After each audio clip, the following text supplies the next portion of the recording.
menyanyikan lagu Indonesia Raya. Hadirin dimohon berdiri.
Hadirin dimohon duduk kembali.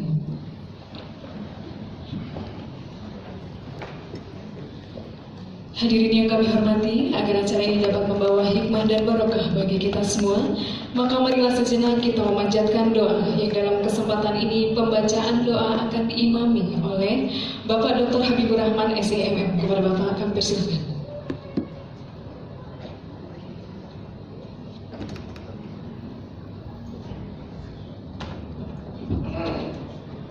Assalamualaikum warahmatullahi wabarakatuh. Bapak Ibu sekalian yang saya hormati, marilah kita memanjatkan doa kepada Allah Subhanahu wa taala, dan saya akan mengimami pembacaan doa berdasarkan syariat Islam. Pada hadirin sekalian yang beragama lain, kami persilakan untuk berdoa sesuai dengan ajaran kepercayaan masing-masing.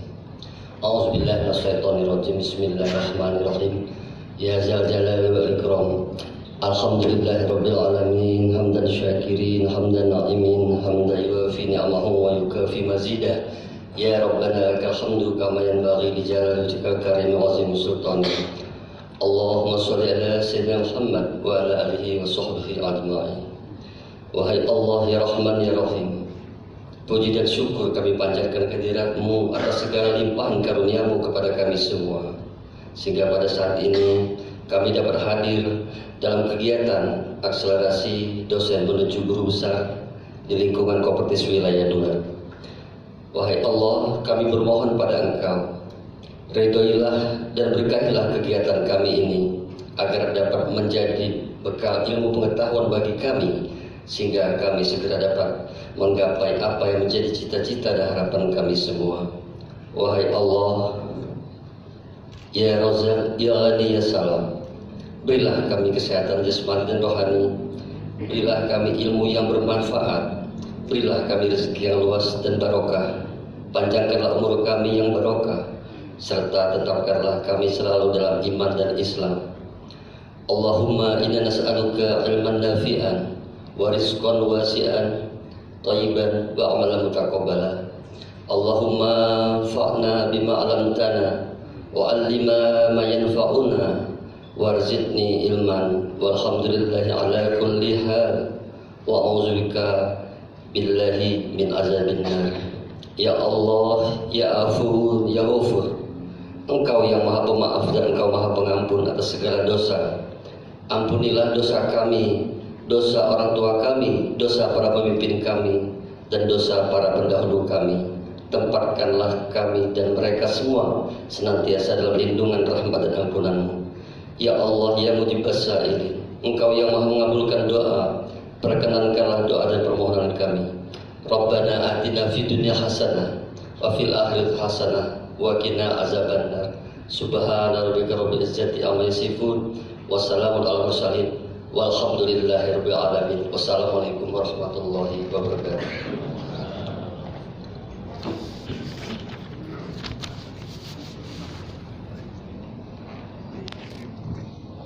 Sambutan sekaligus pembukaan acara akselerasi dosen menuju guru besar bagi dosen strata 3 di lingkungan Kopertis wilayah 2 kepada Ibu Yuniarti SHMH dipersilakan.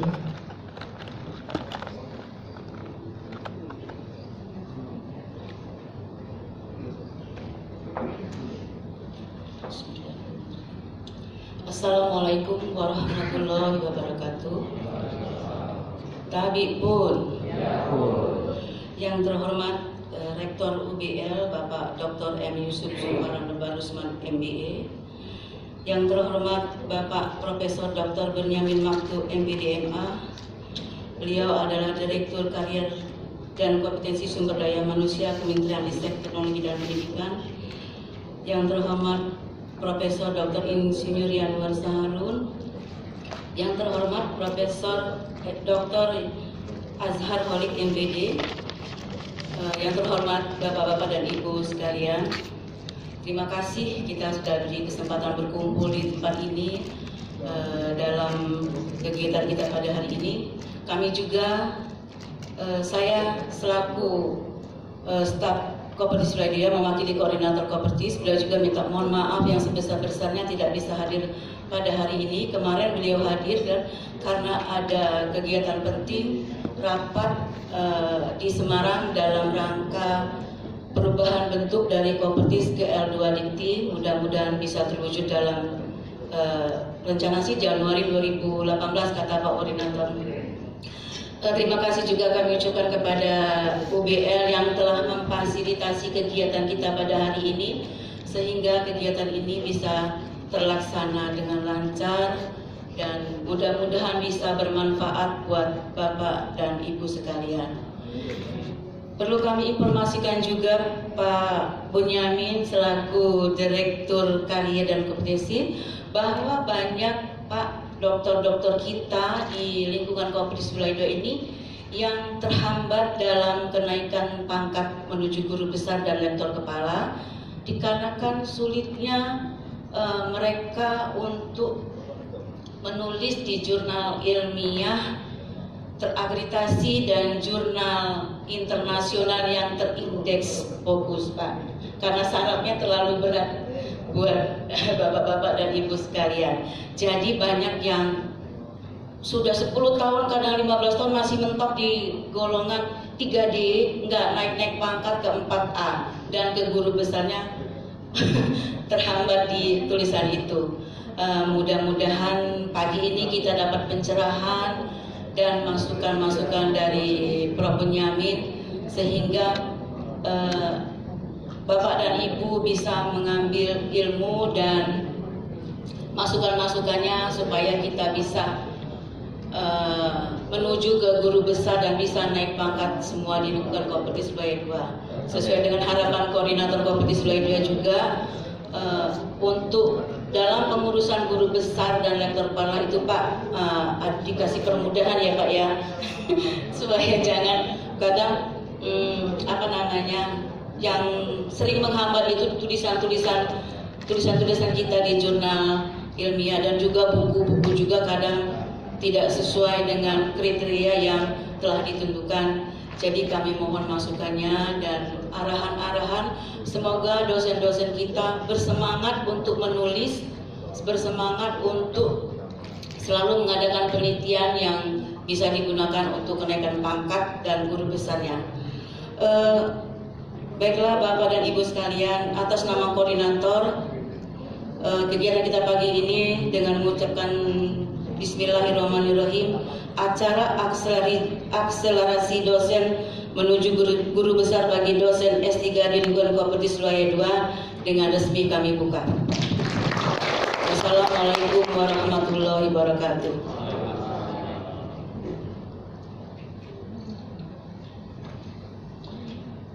Baik, selanjutnya adalah penyampaian materi.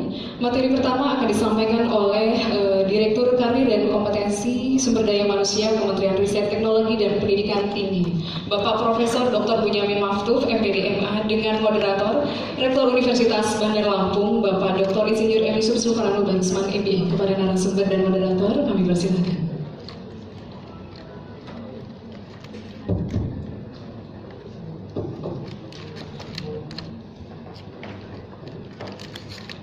Terima kasih moderator MC maksud saya. Assalamualaikum warahmatullahi wabarakatuh. Selamat pagi. Tapi pun yang semangat. Tapi pun mau jadi profesor harus semangat.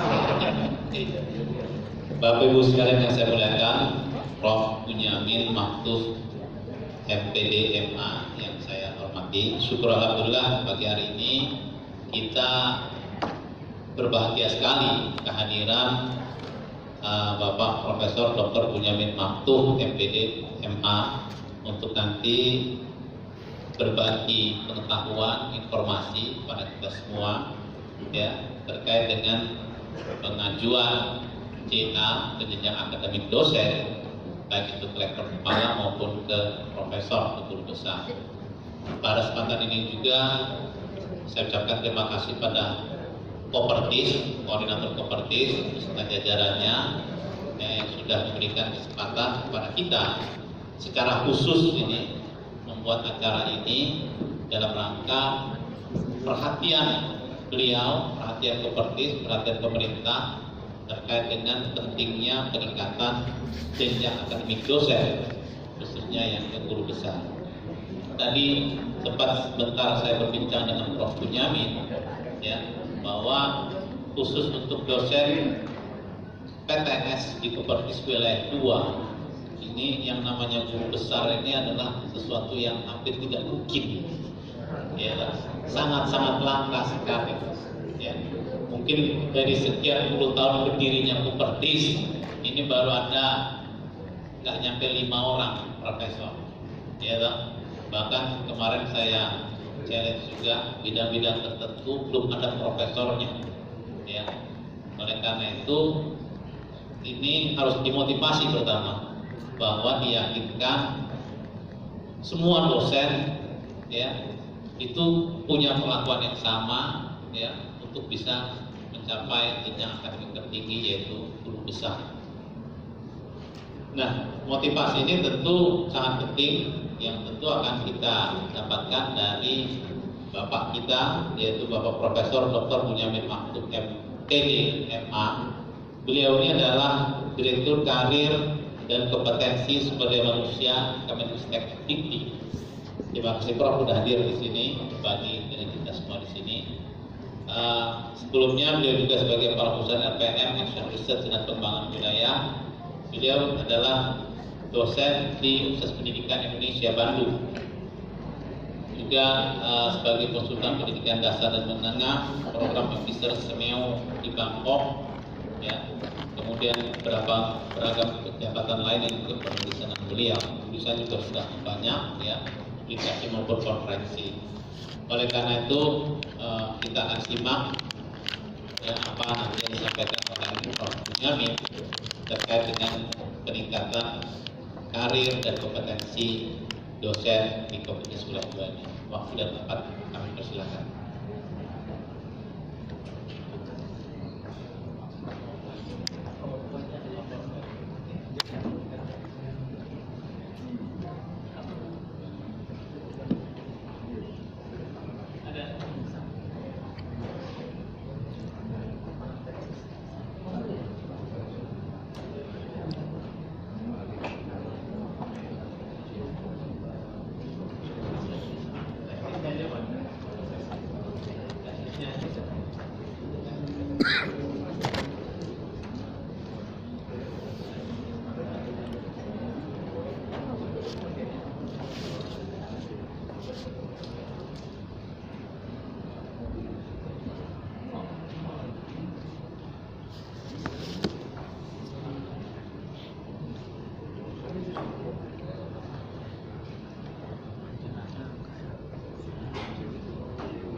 Selamat pagi. Assalamualaikum warahmatullahi wabarakatuh. Yang saya hormati Bapak Rektor Universitas Bandar Lampung, yang saya hormat langsung di moderator, Ibu Bapak pimpinan perguruan tinggi Universitas Bandar Lampung, Ibu Bapak juga perguruan tinggi dari PTS di wilayah Fakultas wilayah 2, juga Ibu Bapak calon profesor yang wajahnya ceria karena sudah bermimpi jadi profesor. Ya, datang ke sini kan niatnya jadi profesor kan? Kalau tidak berniat, tidak ada niat profesor nggak akan datang itu. Nah, jadi judulnya saja sudah menarik kegiatan kita, akselerasi dosen menuju profesor. Nah, jadi begini Bu Bapak, mimpi seorang dosen itu adalah karir tertingginya adalah menjadi profesor. Dan sekarang ini ternyata bukan hanya dosen saja yang menjadi profesor. Jabatan-jabatan lain itu pun kemudian ada bermimpi ingin jadi profesor. Sehingga misalnya menjelang pensiun pindah jadi dosen dengan harapan suatu ketika bisa jadi profesor. Ya. Nah, saya ingin menjelaskan pada kesempatan ini bagaimana sebenarnya arah dan kebijakan yang ada di Ristek Dikti tentang pengembangan profesor ini. Nanti kita akan lebih banyak diskusi saja, tanya jawab yang terutama berkaitan dengan hal-hal teknis tentang strategi bagaimana sebenarnya yang bisa kita kita bisa tempuh untuk bisa memperlancar jalan menuju profesor itu. Ya.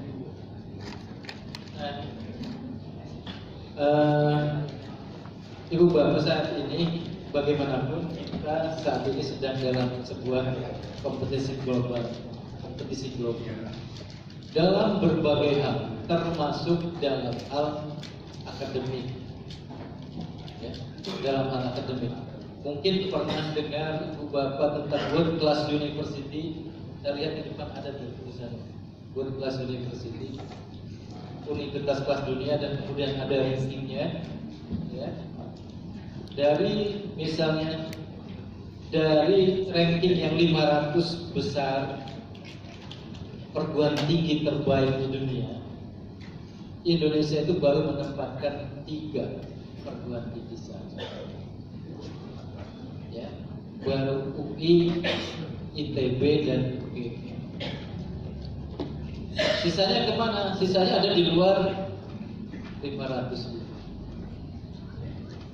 Kita masih jauh, tapi tetap kita pemerintah ini mencanangkan sedang mendorong 11 perguruan tinggi kelas atas di Indonesia untuk bisa masuk 500 besar dunia.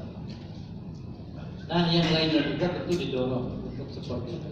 Karena kita tentu saja tidak ingin kalah dengan perguruan tinggi lain, dengan negara-negara tetangga. Nah, kemudian ada hal yang menarik kalau kita dalam kompetisi global. Bagaimana kita mendorong perguruan tinggi kita maju, dan salah satu cirinya adalah excellent university. Universitas unggul itu apa cirinya? High research quality per staff. Kualitas risetnya per dosen. Ya. Jadi setiap dosen akan melihat kualitas penelitian.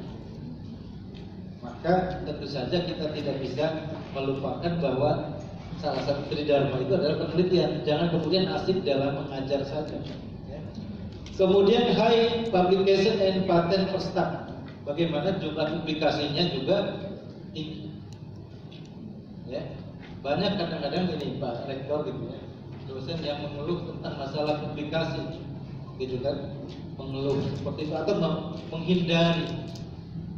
menghindari mengapa harus dibebani dengan publikasi.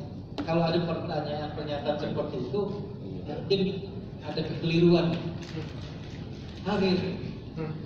Kekeliruan salah ini, kenapa jadi dosen? Gitu kan. Sebab publikasi dan penelitian adalah bagian dari kehidupan seorang dosen, kan begitu. Itu harus menjadi bagian keseharian. Jadi kalau masih ada yang mempertanyakan kenapa harus meneliti dan kenapa harus publikasi, berarti ada yang belum paham tentang dosen itu apa. Kemudian high citation per staff, citasinya ya, kita dikutip oleh orang lain. Nah, seperti itu. Jangan sampai tulisan kita itu tidak dibaca oleh orang lain. Justru kita, hebatnya orang kita itu adalah orang kita itu adalah ketika tulisan kita dibaca dan dikutip oleh orang lain. Artinya tulisan kita itu berharga buat orang lain. Kemudian number of professor, jumlah profesornya, ukuran perguruan tinggi yang excellent itu dilihat dari jumlah profesor. Di Kopertis wilayah 2 sedikit sekali datanya jumlah profesor. Kalau begitu itu artinya PTS yang ada di Kopertis 2 masih belum excellent kan gitu. Gampang ukurnya, masih belum excellent. Ya. Jadi kalau misalnya UBL saja berapa punya Pak? Yang tetap satu ya. Satu itu masih pekerjaan rumah besar untuk menuju perguruan tinggi yang excellent. Dilihat dari jumlah, belum nanti kualitasnya kan gitu kan. Karena kualitas berikutnya adalah ciri yang lainnya, profesor productivity in publication, produktivitas profesornya dalam publikasi. Jadi jumlah profesor banyak saja tidak ada artinya kalau kemudian tidak banyak publikasi. Nah, seperti itu. Maka sekarang pemerintah Dikti mengeluarkan Permen nomor 20 tahun 2017 tentang tunjangan dosen dan tunjangan kehormatan profesor itu yang bikin heboh, yang bikin gelisah para dosen karena takut tunjangannya dicabut, terutama para lektor kepala. Kan itu kan lektor kepala itu gelisah, gitu kan?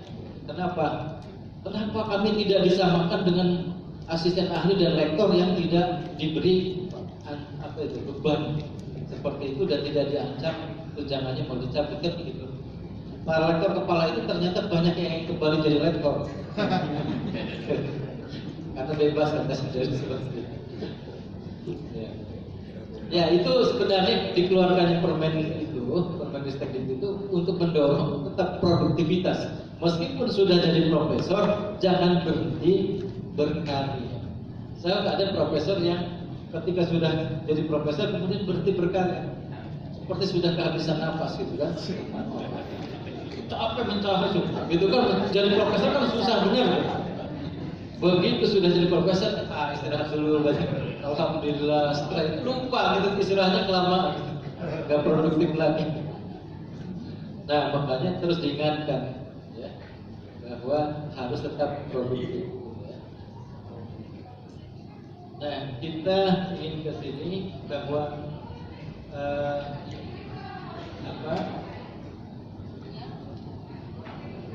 dari Rensa ini kita ingin mendorong dari agent of education, universitas itu menjadi agent of research, ya, jadi agen-agen penelitian. Nah, jadi bukan hanya pengajaran saja, bukan hanya memberi pendidikan saja, tapi bagaimana ya, mendorong perguruan tinggi itu juga untuk terlibat dalam bidang penelitian. Di negara-negara maju penelitian banyak lahir dari perguruan tinggi. Nah, kita juga berharap seperti itu. Nah, ini berarti mendorong dosen penelitian. Lebih lanjut lagi bukan hanya sampai penelitian, sampai kepada yang ketiga agent of economic development. Bagaimana perguruan tinggi bisa mendorong pengembangan ekonomi masyarakatnya. Berikutnya ke visi misi Kemendikbudristekdikti, kita lihat isinya, terwujudnya pendidikan tinggi yang bermutu. Jadi pendidikan tingginya memang diharapkan yang bermutu, ya, serta kemampuan iptek dan inovasi untuk mendukung daya saing. Nah, kembali ke situ. Dan misinya adalah meningkatkan akses, relevansi dan mutu pendidikan tinggi untuk menghasilkan SDM yang berkualitas. Dan menghasilkan SDM yang berkualitas ini berarti terutama adalah SDM lulusannya dari perguruan tinggi, para alumni kita. Nah, untuk bisa menghasilkan SDM berkualitas, maka SDM dosennya dan tenaga pendidikannya juga tentu harus berkualitas. Nah, seperti itu, ya. Nah, ini yang saya lihat, yang saya tandai, terutama di sasaran tertentu Kemendikbud ini pada meningkatnya tadi relevansi, kualitas dan kuantitas sumber daya iptek dan pendidikan tinggi. Kita dorong terutama meningkatkan kualitas dari para dosennya. Nah, tapi ternyata kita harus menghadapi kenyataan adanya problema masalah pendidikan tinggi kita. Ya. Masih banyak dosen yang tidak memiliki kualifikasi pendidikan minimal, masih S1, terutama di perguruan tinggi swasta. Sekalipun sudah ada ketentuan bahwa paling lambat akhir Desember 2015 semuanya harus S2, dosen itu pada kenyataannya ada masih sejumlah sekian ribu orang masih belum bisa menyelesaikan S2. 30-an ribu lebih. Kami agak kesulitan. Kemendikbud itu sebenarnya bisa saja tegas berhentikan, gitu kan. Tapi kalau jumlahnya ribuan, berarti itu akan mengganggu stabilitas perguruan tinggi. Makanya secara bertahap diselesaikan dulu. Kemudian masalah kedua, jumlah dosen yang berpendidikan doktor masih kurang. Kalau kita mau membandingkan dengan di luar negeri, Pak Rektor pernah kuliah di luar negeri kan? Ada nggak dosen S2? Nggak ada katanya. Baru boleh jadi dosen kalau sudah S3 doktor. Begitu. Kalau di negara lain, negara yang sudah maju, ya. Jadi S2 itu sebenarnya masih belum bisa kalau di luar. Tapi kita kan masih transisi seperti itu. Dulu dosen kita S1 masih boleh. Dosen-dosen kita yang dulu gitu kan, kita diajari oleh dosen S1 kebanyakan. Tapi kalau kita sekarang diajari oleh dosen S1, orang bilang itu jeruk bukan jeruk. Kan gitu. Nah, S2 makanya ditingkatkan jadi S2. S2 pun tidak cukup. Ke depan harus S3. Nah, jumlah S3 memang bertambah, tapi jumlah S2-nya masih lebih banyak S2. Kemudian masih banyak dosen yang belum memiliki jabatan akademik. Mestinya paling rendah asisten ahli. Pada kenyataannya masih banyak yang belum punya, hanya berstatus sebagai tenaga pengajar. Banyak masalah, banyak penyebab. Ada karena memang rekrutmen baru, dosen baru belum punya, kan? Ada yang masih dalam proses. Ada yang tadi S1 tidak bisa kita berikan yang untuk asisten ahli.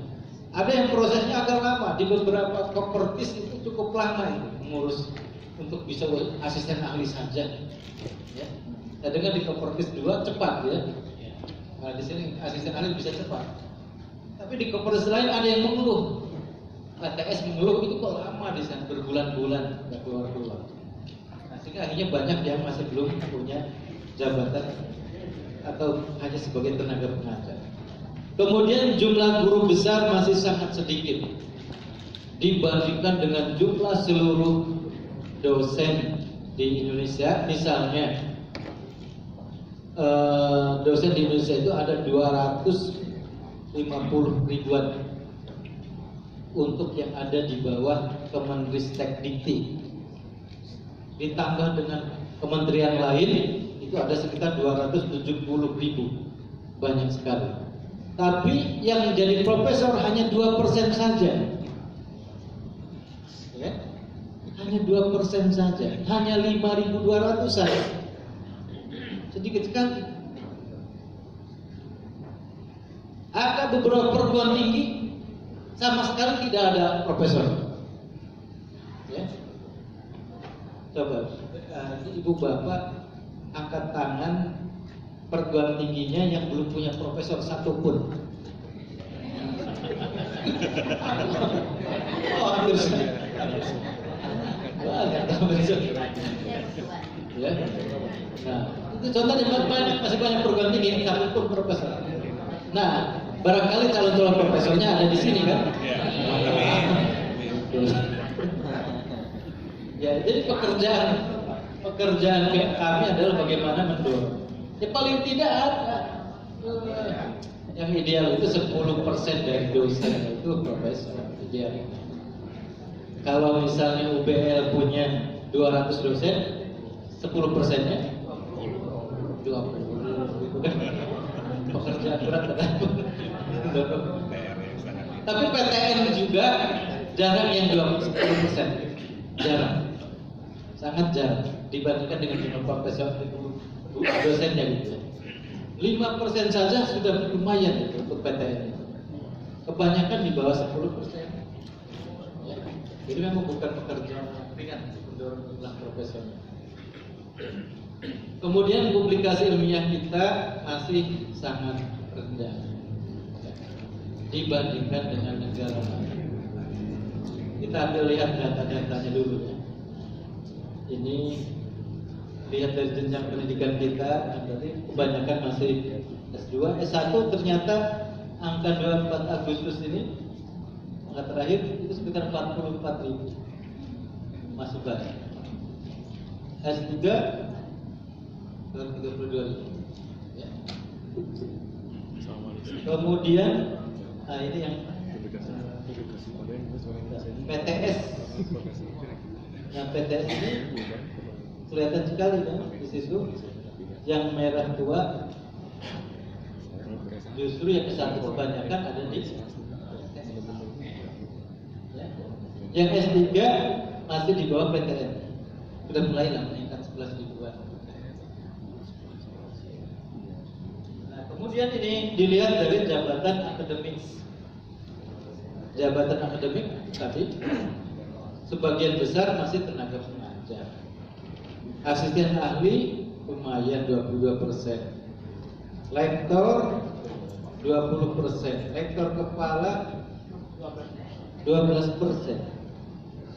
Ya, mulai mengecil, semakin tinggi mulai mengecil. Profesornya 2%. Ya. Nah, dilihat ini.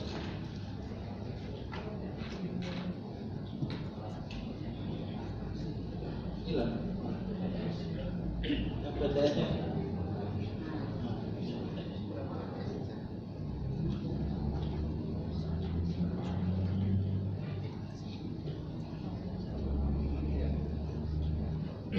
Yang PTS lebih kecil lagi jumlah profesornya. Nah kemudian ini contoh jumlah publikasi. Publikasi kita ini data Desember 9.000, hampir 9.500. Sekarang ini sudah naik sudah ada di angka 12.500 bulan September ini.